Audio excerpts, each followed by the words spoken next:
Pour les jeunes, alors, les jeunes, c'est compliqué parce que les jeunes, c'est beaucoup de gens. Alors, qu'est-ce qu'on a fait? On a pris les jeunes en situation de marginalisation, c'est-à-dire ceux... Alors, on a pris aussi des mineurs, donc ce n'est pas les jeunes de 18 à 25 ans, vous allez voir, c'est majoritairement des mineurs qui étaient soumis encore à l'obligation scolaire, puisque c'est un peu sur eux qu'on s'est fondé. Ce n'est qu'une vue très parcellaire de la situation des jeunes pendant cette période-là. D'accord? Mais voilà, on a rassemblé surtout des gens qui étaient dans le domaine de l'enseignement, de la police, vous allez voir, parce que c'est un rôle important, mais aussi de l'aide à la jeunesse notamment.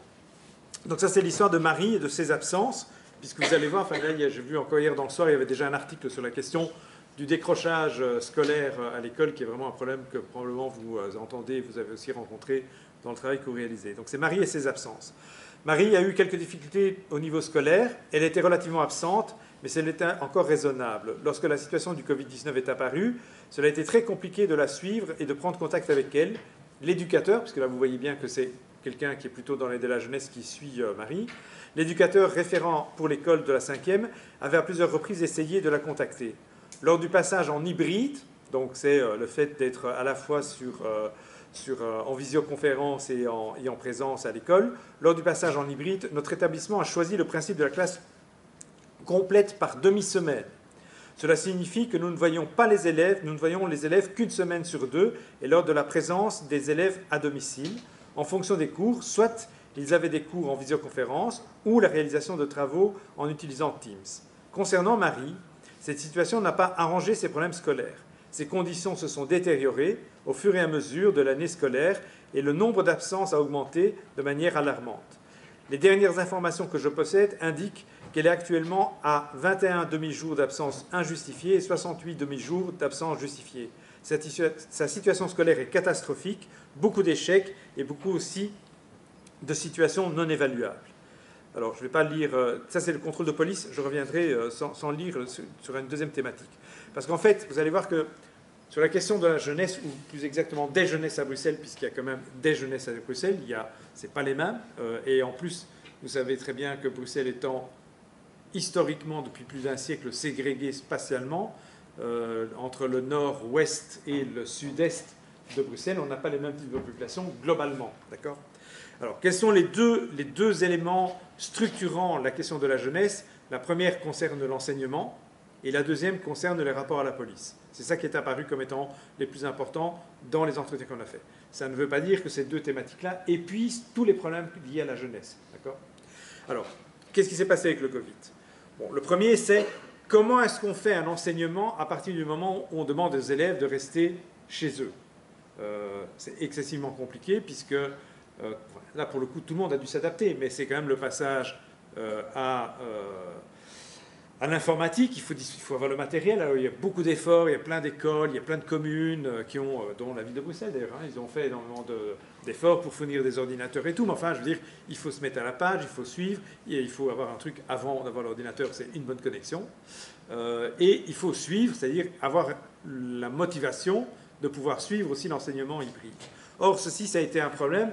D'autant plus, et ça on le sait, que si on a une chambre individuelle, ben, ça va encore. Si on partage une chambre, c'est compliqué. Si en plus les parents font du télétravail et qu'il n'y a pas plein d'ordinateurs, en fait, cette situation devient d'autant plus compliquée pour tout le monde. Donc, encore une fois, ce sont des conditions sociales qui vont aggraver la situation, notamment ici au niveau scolaire.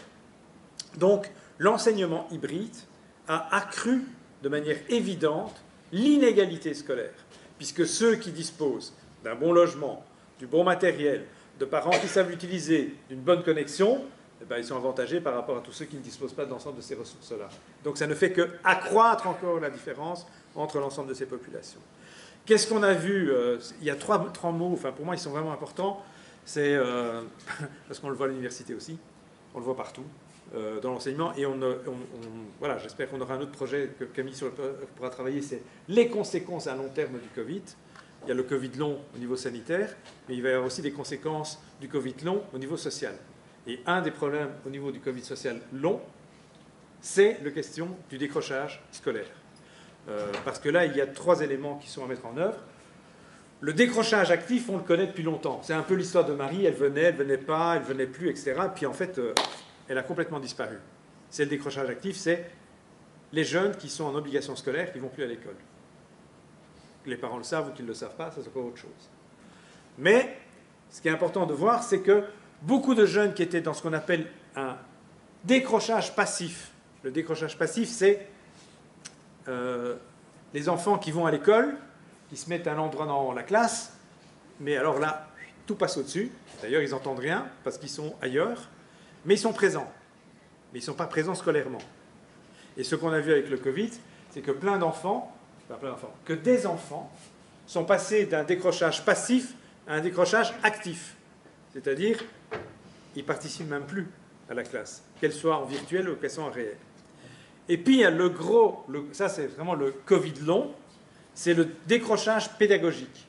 C'est les jeunes, les enfants, les universitaires, dans l'enseignement supérieur et universitaire aussi, n'ont pas eu le temps de l'incorporation de la matière qui est supposée être connue pendant le temps de l'enseignement. Et le décrochage pédagogique, ça signifie qu'ils n'ont pas incorporé la matière de l'année. Mais on les a laissés passer. Donc ils croient qu'ils l'ont. Alors là, ça c'est le plus compliqué, parce qu'ils croient qu'ils l'ont, et donc il se crée aussi une frustration gigantesque entre le fait, quelque part, d'avoir réussi une matière, tout en n'ayant pas eu le temps de pouvoir l'incorporer. D'accord ? Et je dis ça, c'est sur l'ensemble, on le voit, sur l'ensemble de l'enseignement obligatoire et l'enseignement non obligatoire.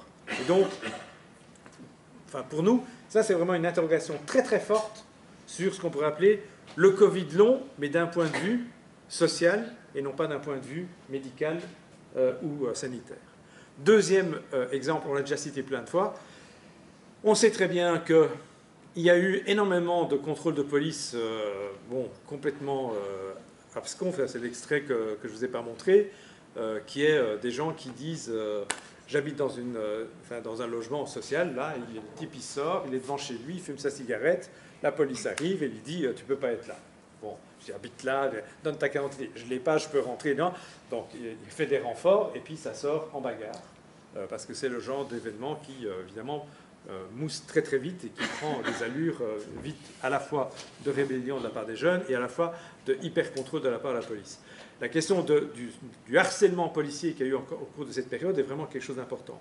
Et se pose d'ailleurs la question à la fois pour les policiers et à la fois pour tout le monde, qui est en quoi est-ce que la police, qui doit assurer le maintien de l'ordre, ce qui est défini d'ailleurs dans la loi de police, doit devenir à un moment donné des agents qui assurent le respect de mesures sanitaires.